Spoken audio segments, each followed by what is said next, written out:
Today, we're going to be going over the top 3 things you need to know before Ranked Play drops in Model for 3 on January 17th, including pro class setups, pro settings, and pro callouts. If you learned something, be sure to like and subscribe. And number 1 is class setups. But before we get into that, it's official that Model for 3 Ranked Play releases on January 17th, presumably at 1 o'clock p.m. Eastern. Either that or noon Eastern is typically when those big updates go live. You have to be at least level 55 to play multiplayer. So if you haven't bought Model for 3 yet and you're looking to pick it up for Ranked Play, it won't be as easy as getting the game and then hopping right in. As for the other aspects of Ranked Play, once you join in, you will begin at Ranked 1 to start your Ranked Play career. Everybody will start in Bronze 1. There will be no placement matches, and you'll advance through the 8 different skill divisions by earning SR game by game. Also, just like last year, you can earn a hot streak by winning 3 or more matches in a row. And the first class setup that we're going over is my favorite. It's the Rival 9. Pretty much this, the MCW, and the Renetti are the only 3 guns that you're going to be using if you're on meta for Ranked Play. There are a lot of off-meta classes that I'll be covering in different videos on my channel, so stay tuned for those. But you're going to start with the Rival C Clear Shot Barrel. This one improves the bullet velocity and damage range. While it doesn't really slow you down that much,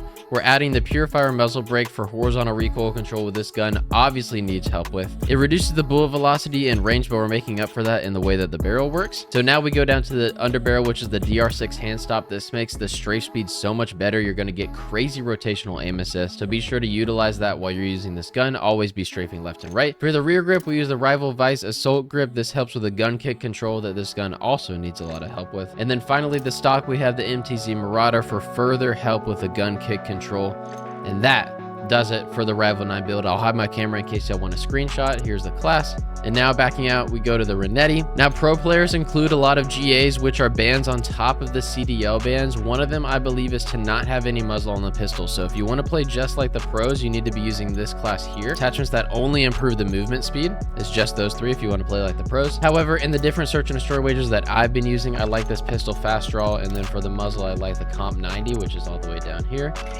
This class suits me pretty well if you're allowed to use it in Ranked Play when it drops. If they stay true to the CDL rules rather than the GA rules, I would try to use this. I'll hide camera for this one as well in case y'all want a screenshot. And now for the rest of the class, you're going to have a varying iteration of stun grenades and Simtexes. If you're playing Search and Destroy, you're allowed 1 smoke per team, so you should use that. And for the lethal, you should go either Simtex or Frag Grenade, depending on how far you're wanting to throw the nade and if you're going to be doing any nade spots. For field upgrade, according to the GA rules, you're only allowed 2 trophy systems per team. However, I don't think Ranked Play is going to have a way of changing that, so you can either all run trophy systems or you can communicate with your teammates and have 2 people run Dead Silence instead. Going on to the gloves, I've been really liking the Ordnance gloves or the quick grip gloves. That way, if you get somebody one shot, you can pull your pistol out even faster, so the quick grip have been great. Ordnance has been treating me well for specific search and destroy maps, for example, Terminal. That way you can throw the nade all the way to hedge without having to arc it or anything like that. Covert sneakers is going to be a given across the board, except on specific search and destroy strats, which you've probably seen me using in my videos. I have a lightweight class for certain routes, and I have a climbing boots class for certain routes, especially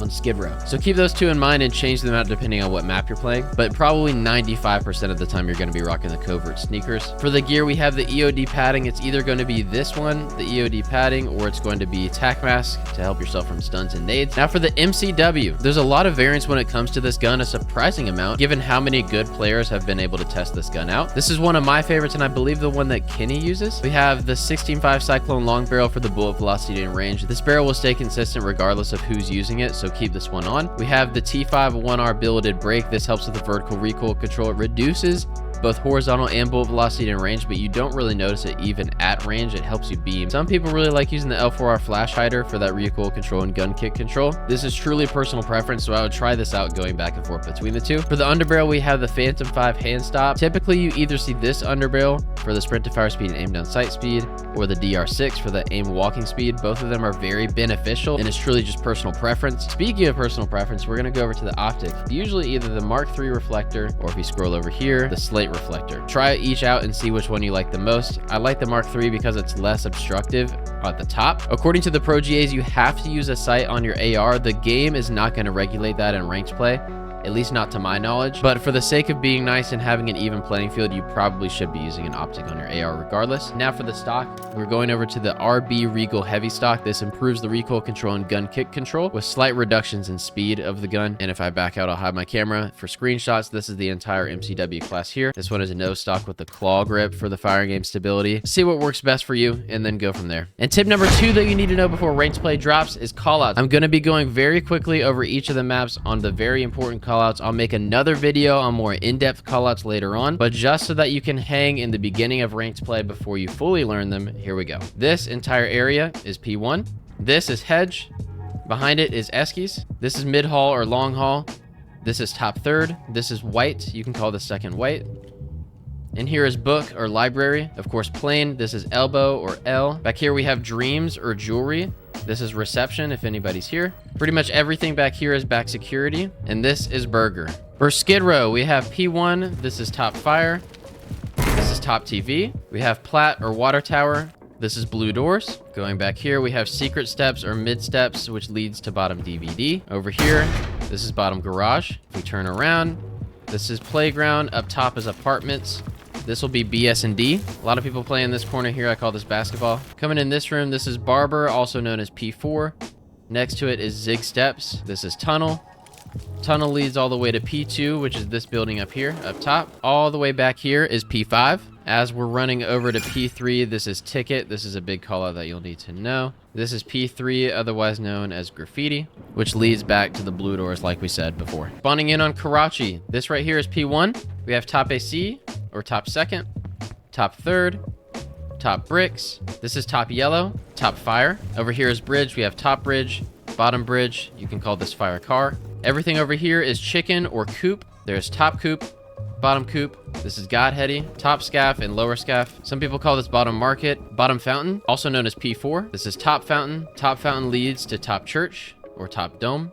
Now we're back to top yellow like we were earlier. This entire area is P2 or diner or cafe. Obviously bus. This is arches, yellow car. All this is back alley. This is called ticket or soda, also known as P5. This is top bed up here, which leads to top red, which leads to top fire like we were talking about earlier. This room right here is P3, and this is garage. Now on high rise, B-bomb, cell tower corner, B propane, pallets heady, heli steps. You can say our heli steps, their heli steps. This is crack shack. This is A propane. This is top blue. That's bottom blue. This is green or green shed. Some people call this sign or Hollywood. I typically say our street or their street. All of this is underground. Elevators. This is top crane if you find yourself getting styled on. And we're back to underground as well as their side elevator street. Oh, and top third. Now for invasion, we have mid tank. This is cafe or P1. This is freezer. Coming out here is fire car. Behind it is bathroom or P3. All of this is A street. This room is laundry. Next to it is rugs or mannequin. Coming over here, we have DVD. This building is blue, top blue, bottom blue. This is treehouse or P4. This entire street is called B Street. We have B tank. This is broken, top broken, bottom broken. Construction or square, orange or tractor. Back here is ice cream. All of this is fortress, top sandbags, white car. You're gonna be calling out fortress headies as people sit on headies here, and then the fortress heady here. Top fortress is also P5. This is P5. Everything here is back bridge. We have mid or mid courtyard. Going all the way back to the spawn behind blue is gas station, and then spawn tank. And now for sub base, I have the least amount of reps on this map, so please forgive me if I don't go too in depth on these callouts. I'm learning them as I go. I do know this is P1. Top radar, bottom radar. Everything up here is top snow. Up here is top third. Underneath me is maze or bottom maze. Pushing into this room, we have P2.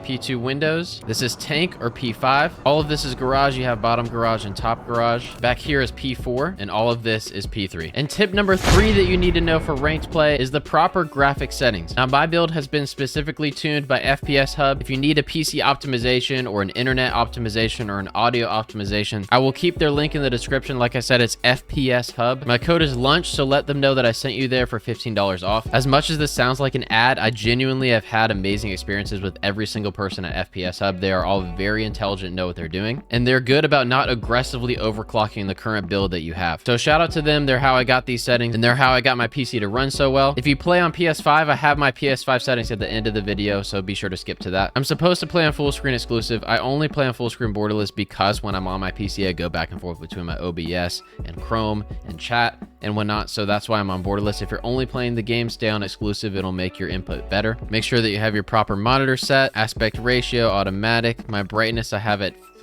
5960. It doesn't really matter too much. I have my low latency on plus boost. Eco mode I have efficiency. The custom frame limit I have on custom with the max of 300. and then the menu and autofocus at 70 and 30. Focus mode at 90, HDR I have that off. Going into quality, make sure the render resolution is at 100. The upscaling sharpening, have that at fidelity cast with a strength of 100. Keep the path tracing and the ray reconstruction off. My VRAM scale target is at 90 with my variable rate shading as off. Scrolling down, this is the important part, so I'm going to go one by one.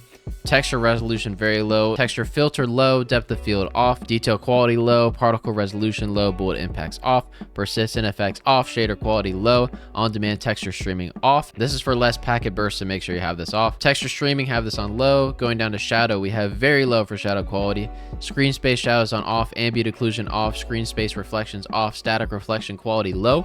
Going to the environment, we have tessellation off, volumetric quality low, deferred physics off, weather grid off, water quality off, and that is it. Scrolling over to view, I play on 105. If you're on keyboard and mouse, you can bump this up a little bit higher. If you're on controller, I wouldn't go any higher than 105, maybe 107. For weapon field of view, I like this on wide. It's mainly personal preference. Scrolling down to the motion blurs, make sure those are off. Film grains on 0. Camera movement down to 50%. And then inverted flashbang is personal preference as well. In my audio settings, if you're on PC, have this as PC. Like I said, if you go into the PS5 or any other console, soundbar is my personal preference for what helps me hear footsteps the best. Here are my volume levels. I'll scroll down through the rest of these, but I don't think any of them are crazy important other than mono audio off and the reduced tinnitus sound on. Now for interface, color customization, I like filter 2 in both. This is my world and interface color intensity for PC. HUD bounds, make sure this is all the way to the center of your screen. This makes it so that your minimap and other aspects of the HUD are as close to the center of your screen as possible. You won't have to look up as far. Scrolling down here, I have crosshairs that's static with the center dot on at the larger scale. And if we keep scrolling, I believe that is the rest of the important settings for interface. Going into my controller settings, I play claw, so I use default flip. That means I aim and shoot with L1 and R1. A lot of these are personal preference, but dead zone inputs, the important ones here are that you turn your right stick min down as low as you can without getting stick drift. And then the left stick max, you want this to go down to 70. What that does is improve your strafe speed so that you reach maximum strafing a little bit faster. So keep this on 70. Going into aiming, I play on 6.6. This is all personal preference. The aim response curve type, I have this on dynamic. I have not messed with the slope at all. I used to play on Black Ops Aim Assist, but I recently switched to default and I've been really liking it. So I would probably recommend switching to default. See how it feels if you're on Black Ops Aim Assist. Motion sensor, make sure this is off with all the settings in here turned off. Going to gameplay, I like single tap run. That means you only have to click the left stick once before reaching tac sprint. Grounded mantle off, airborne mantle off, and automatic ground mantle / hang off. Another important one is that slide and dive behavior needs to be slide only. Do not do tap to slide or any of the other settings unless you're playing Warzone or need to dive for any particular reason. Have this on slide only. This makes the second you press the slide button, you slide. I'll scroll through the rest of these. I don't think there's any crazy important ones. Now we're gonna go over my PS5 graphic settings. If you're playing cross-play off like I plan on doing for ranked play to avoid the hackers, I do play on 1080p. I have VRR as automatic. I believe if your monitor does support ALLM, you want to turn this on, but mine doesn't, and it works just fine. I have HDR off. You can mess with turning this on. I don't think it's going to affect any of the input delay at all. So you can mess with that on or off, up to you. RGB range I have on full. Make sure you go to your saved data game / app settings, scroll down to game presets and have this on performance mode. This pretty much allows for the PS5 to stay at 120 Hertz. And it's really important for that first person shooter gameplay. And that's it. Like, subscribe if you enjoyed. I'll catch you next time at lunchtime.